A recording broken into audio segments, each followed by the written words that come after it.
ప్రధానమంత్రి గారి అపాయింట్మెంట్ అడిగి ప్రధానమంత్రి గారి అపాయింట్మెంట్ ఇప్పమని కిషన్ రెడ్డి గారిని కోరి బండి సంజయ్ గారిని కోరి చాలా రోజులైతా ఉంది. మళ్ళీ వేదిక ద్వారా మీ సాక్షిగా తెలంగాణ ప్రజల సాక్షిగా మీరు మార్గదర్శకత్వం తీసుకొచ్చి ఇలా ప్రధానమంత్రి గారి దగ్గరికి గౌరవ ముఖ్యమంత్రి గారితో సహా అఖిల పక్షాన్ని తీసుకొని మనది ఉన్నటువంటి రాష్ట్రపతి దగ్గర కాగితాన్ని అప్రూవ్ చేయమని కోరుతా ఉన్నాం. జాప్యం జరుగుతూ ఉంది. ఇప్పటికే 18 నెలలుగా స్థానిక సంస్థల ఎన్నికలు వాయిదా పడి కేంద్రం నుంచి రావాల్సిన నిధులు వస్తలేవు. కానీ ఎక్కడా చెల్లించకుండా మా ప్రభుత్వం ఎన్నికల్లో ఇచ్చిన వాగ్దానమైన 42% రిజర్వేషన్ అమలు చేయాలనేటువంటి లక్ష్యంతో న్యాయపరమైన చిక్కులు రావద్దని డెడికేషన్ కమిషన్ ఏర్పాటు చేసుకొని పంచాయతీరాజ్ చట్టంలో ఉన్నటువంటి మాటను తీసేసుకొని ఆర్డినెన్స్ తెచ్చుకొని ఇవాళ 42% రిజర్వేషన్లకు అన్ని రకాలుగా మార్గాన్ని సుగమం చేసుకుంటూ పోతా ఉన్నాం.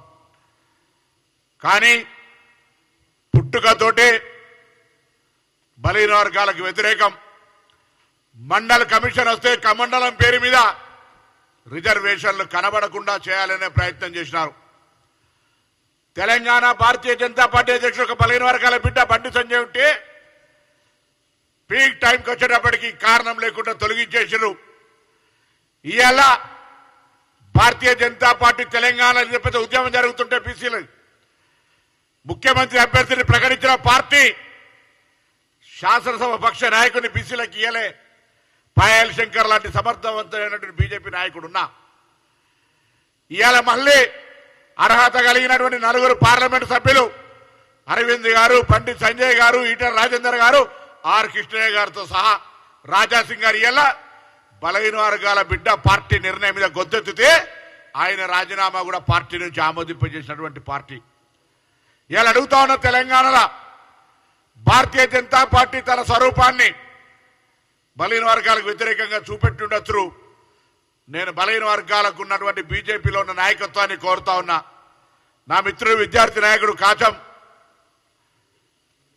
వెంకటేశ్వర యాదవ్ కావచ్చు, లేదా భారతీయ జనతా పార్టీలో ఉన్నటువంటి పార్లమెంటు సభ్యులు కావచ్చు, లేదా మేము విద్యార్థి దశలో ఆనాడు మండల కమిషన్ మురళీధరరావు కమిషన్ కొట్లాడినాడు మాకు నాయకత్వం వహించినటువంటి ఆర్ కృష్ణయ్య గారు కావచ్చు, ఇంతకుముందు చెప్పినట్టుగా 40 సంవత్సరాల నుంచి జగన్నాథరావు గారు, కేశవరావు గారు, వెంకటస్వామి గారు, బాలగౌడ్ గారు, మాణిక్రావు గారు, ఇట్లా అనేక మంది తపన అయ్యేలా వాళ్ళంతా కీర్తిశేషులై ఉండొచ్చు. పెద్దలు ప్రత్యక్ష సాక్షిగా వారికి. అందుకే వయసు అందరికంటే పెద్దది.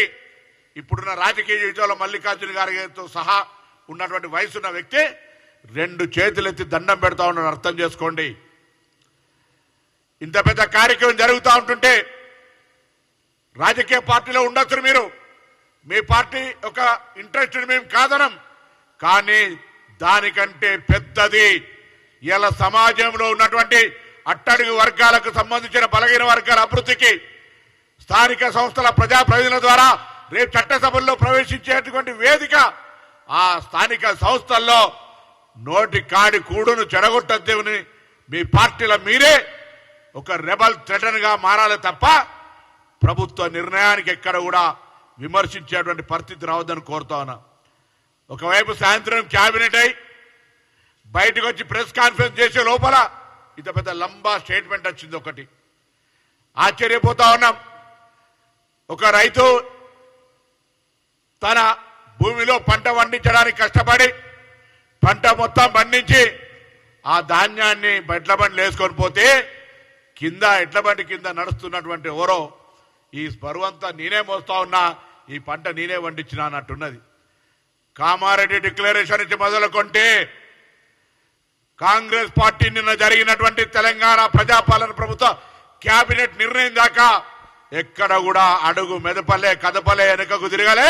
బలహీన వర్గాల రిజర్వేషన్లు ఇవ్వాలి, స్థానిక సంస్థలు వాయిదా పడితే కూడా అనేటువంటి ఆలోచనతో పోతే మేము చెప్తేనే చేసిండ్రు.